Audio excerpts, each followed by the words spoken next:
Time now for today's perspective. Nunchi, the power to read a room in seconds, to gauge people's thoughts and feelings, to interact with the world in the way that you'll get the most out of it, is considered the guiding principle in Korean life. And according to today's guest, it's a superpower we should all be working on. Euny Hong, thanks for coming in to chat to us. Now, you have a new book out, The Power of Nunchi. So tell us, first of all, what is Nunchi? Is it just the power of observation at an extreme level?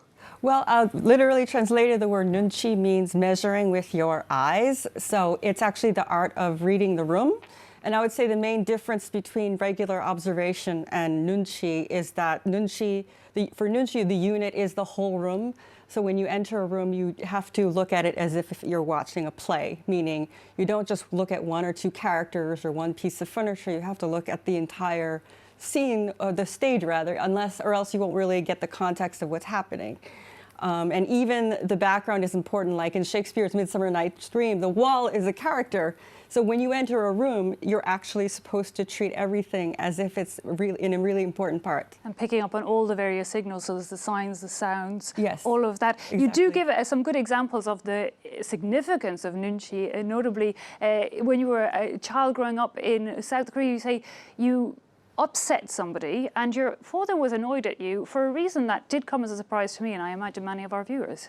Right. Well, I had offended a relative quite by accident, and I said I didn't do it on purpose. You know, why won't you leave me alone? And my father said, insulting someone accidentally can actually be worse than doing it on purpose.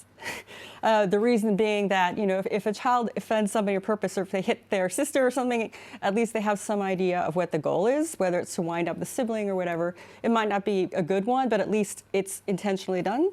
Whereas if you accidentally insult people all the time, and we all know people who do that, nobody really wants to be around you, but no one will tell you why, because it's accidental. They kind of feel guilty about it.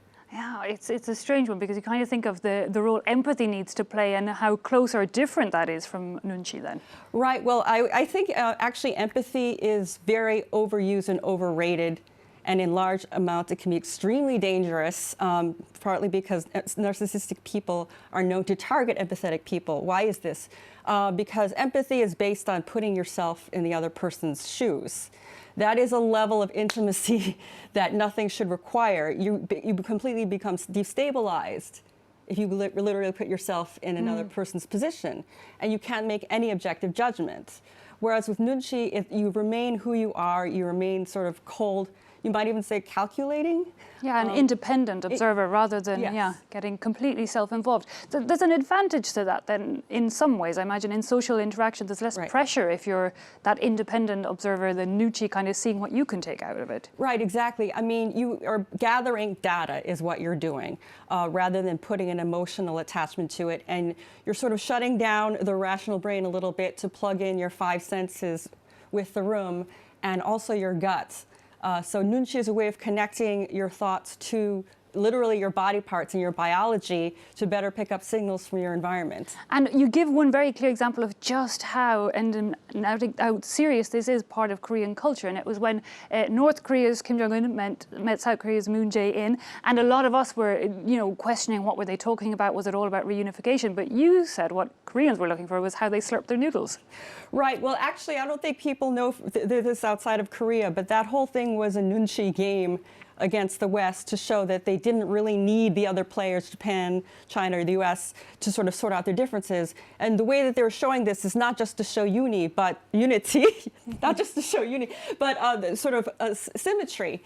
The way that they ate their noodles was simultaneous. When they leaned in to bow, it was no one was bowing more than the other. And this was very carefully calculated to show to the world that each knew that the stakes were the same for the other. Indeed, body language taking on a whole new meaning there. But, you know, it's something I guess all of us can learn from. And there is a certain level of it, I reckon, outside of North and South Korea. But you do say that the smartphones are actually making us all a lot worse at this superpower that is nunchi. Well, I mean, the thing about smartphones is it's not the technology that's the problem. It's sort of that it appeals to our natural discomfort with silence. People get really nervous if there's a silence of even 5 seconds. And, you know, I've heard people say to me, are you listening? Just because I was actually thinking about an answer. And now you can just look at your phone And if people actually almost get hit by cars all the time, you see it on the street while they're looking at their phones. So if they don't notice that they're close to death, they're definitely not paying attention to their own friends. And I've seen it many times, their own babies. It really is becoming more and more aware of our environment. Right. Now, you do say that you learned really how to become better and better at Nunchi. How do we learn it? Apart from it sounds like we have to slow things down in one way, but we also have to be very quick. Right. Actually, in Korea, if you have good Nunchi, they say not that you have good Nunchi, but you have quick Nunchi because you need to be adaptable to new situations. Actually, Heraclitus, who is not Korean, said, you can't step in the same river twice. Everything is always in flux. And the minute somebody walks in the room, you instinctively feel something is different, even if they don't say anything. Like if the cameraman just decided to walk behind you, even if he didn't interact, it would change the whole course of our conversation. So you have to adapt to any change, any new information, especially if somebody is negotiating with you, and you're able to figure out what their terms are, what their budget is, just by reading them.